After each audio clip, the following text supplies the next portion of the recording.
In the dusty corridors of Mavuno Primary School, there was one teacher everyone feared more than the end-term exams, Miss Jacinta. Her eyes were sharp, her voice sharper, and her heart was colder than the ice that sleeps on top of Mount Kilimanjaro, untouched, unmoved, and completely uninterested in your feelings. She was a woman of mystery. No one had ever seen her smile, and her handbag was said to contain only red pens, painkillers, and grudges from 1998. She taught English, but her passion was striking fear into the hearts of children and combing her own short, dry hair with such aggression you'd think it had offended her. Miss Jacinta had a long list of daily annoyances, but Remy's hair, that one, had a permanent VIP seat. Remy was 12, quiet, polite, sharp as a razor when it came to grammar, and her hair made even the trees jealous. It was long, black, thick strands that danced in the wind like silk ribbons. Her mother owned Madame T's salon and spa, and every Sunday evening, Remy's hair was pampered like it paid rent.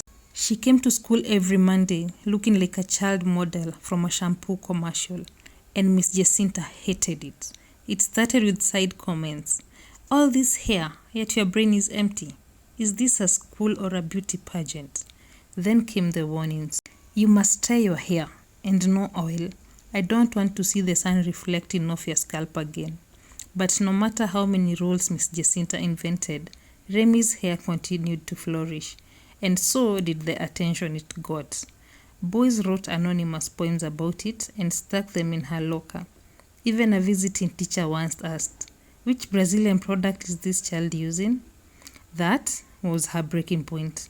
Something shifted in Miss Jacinta's eyes, and from then on, Remy's hair became her sworn enemy.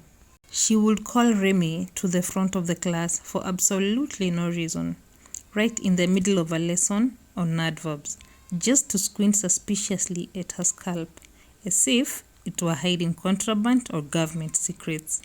"Remy," she'd bark, "come here. Let me inspect this nonsense growing from your head." Sometimes she'd circle like a hawk eyeing prey, arms crossed, lips pursed, looking for a split end, like she was a detective in a salon-themed crime show.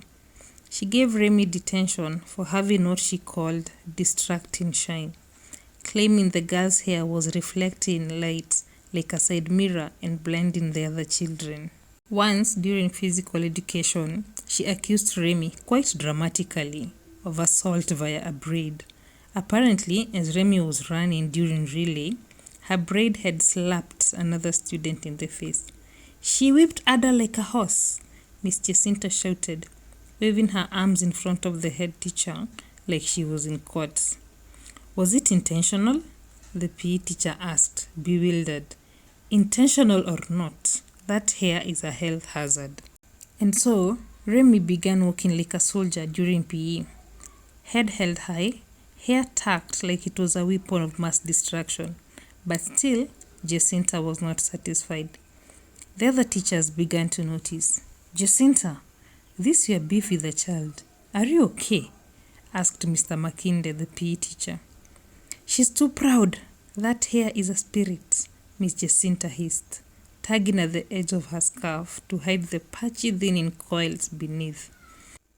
Her eyes narrowed as she watched Remy laugh with her friends, the girls' long lashes braids dancing in the sunlight like they had their own joy. Jacinta muttered again, her voice low and venomous. That kind of confidence at her age, dangerous, unnatural. That hair is not just growing, it's showing off. It needs to be humbled, tamed. She straightened up, smoothing her faded blouse like a general preparing for war. If her mother won't do anything, then I will, before that hair grows wings and starts leading morning assembly. Then came that Wednesday. Remy came to school in her best style yet, cornrows with gold beads at the end and a little heart design on the side. The class gasped when she walked in. Even the chalk dropped from Miss Jacinta's hand. She did not shout, she did not blink, but with the icy calm of a woman who had been plotting for weeks Miss Jacinta reached into her handbag and slowly pulled out a rusty old pair of scissors. She held the scissors up to her face with an evil grin that made the room fall silent, then turned slowly to Remy, that same eerie smile stretching across her face, the kind that warned of incoming doom. And in a voice low enough to chill spines, but loud enough to be remembered, she said the words that would haunt Mavuno Primary forever. "Bring that head here." "Ma?" Remy blinked, confused. "I said, bring your head here." And before Remy could even blink twice, Miss Jacinta lunged and grabbed her, roughly by the shoulders. The poor girl let out a squeak, her beads clicking in protest. Gasps flew across the classroom. One boy even dropped his pen, and another whispered, "This is how horror movies start." Before anyone could react, snip, snip, snip went the scissors, clean through 3 thick braids. "Ma, please, my mommy will kill me," Remy cried, holding her cut braids like fallen treasure. But Miss Jacinta stood tall, victorious. "Maybe now you can focus on your future instead of your follicles." The whole class sat, stunned in silence. No one dared to move. No one dared to breathe. Even the class bully whispered, "Ah, Auntie has gone mad." The girl with the loud laugh had her mouth open, but no sound came out.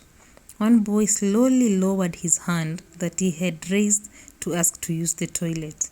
Even the class clock, which normally ticked so loudly during test, seemed to pause, as if itself was afraid of Miss Jacinta in that moment. Miss Jacinta stood like a villain in a school play no one had auditioned for.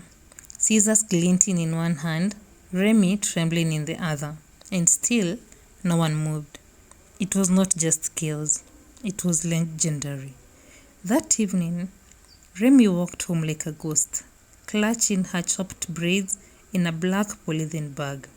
Tears streamed down her cheeks as she dragged her feet along the dusty path, her sobs catching in her throat every few steps. Her uniform was wrinkled, her socks uneven, and her once proud hair now looked like someone had fought with a weed worker and lost.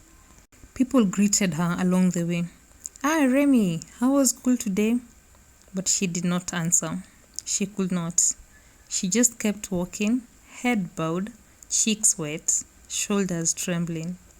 Meanwhile, at Madame T's salon, Remy's mother was in the middle of fixing a customer's wig when her daughter walked in.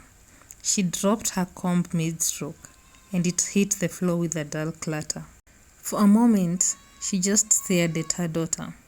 Her eyes scanned the jagged edges, the bare patches, and the polythene bag that dangled from Remy's hand like a ghost of what used to be. Mama Remy's chest rose slowly, then fell. She took one step forward, lifted Remy's chin gently, and asked, not with anger, not with panic, but with the eerie stillness that only mothers on the edge possess. "Who touched your hair?" Remy sniffled, lips quivering. "Miss Jacinta," she whispered. There was a pause, a long, loaded pause, the kind of silence that makes spirits shift and chickens stop clucking. Then Mama Remy reached for her wrapper and tied it tighter around her waist, not like someone dressing for the evening, but like a warrior fastening her armor. Her movements were slow, deliberate. Controlled rage simmered beneath her skin, but her face was calm, too calm. She looked at Remy, eyes blazing, and said, almost too softly, "It's okay." That night, she tucked her daughter into bed with extra care, smoothing her pillow, pulling the blanket all the way up to her chin.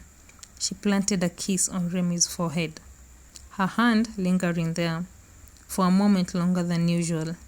Then in a voice so calm it was terrifying, she whispered, "Sleep well, Remy. Tomorrow we march to battle." Miss Jacinta arrived early the next day, her spirit suspiciously light, her scalp as always dry, and her conscience suspiciously clear. She strolled into the staff room, dropped her bag on the desk with flair, and greeted the other teachers like she was the queen of Mavuno Primary. "Good morning. Hope you're all fine today," she chirped, even adjusting her tight headscarf with a dramatic flourish of someone expecting applause. Little did she know her reign was about to end. That morning, Madam T stormed into the school compound like thunder wrapped in a wrapper. Her slippers slapped the ground with the rhythm of vengeance. She did not pause. She did not blink. She marched straight to Class 5B, where Miss Jacinta was pretending to mark script with unnecessary red ink. "Jacinta!"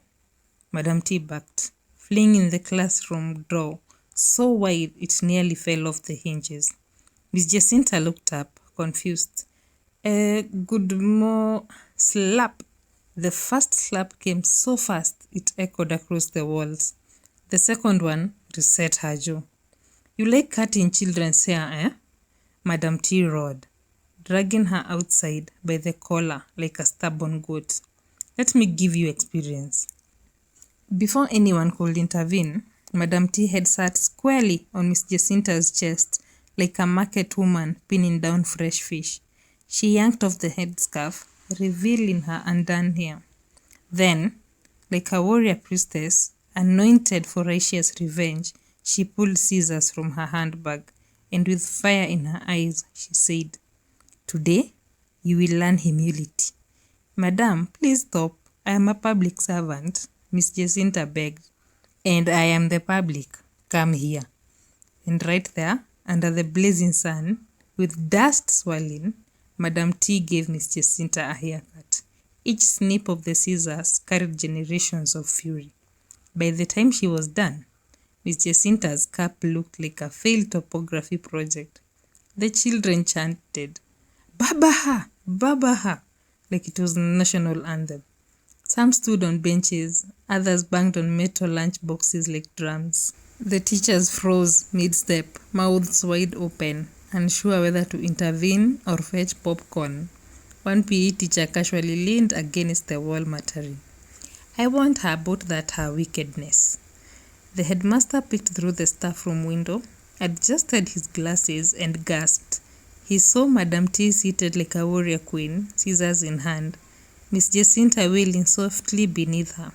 Without a word, he stepped back and whispered, "God is in control." And slowly, he pulled the curtain shut like a man refusing to witness Judgment Day. It was the most legendary day in the school's history.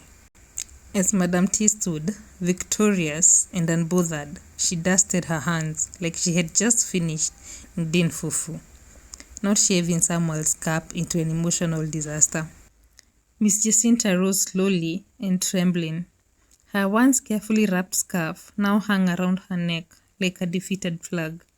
She dared not look at anyone in the eye.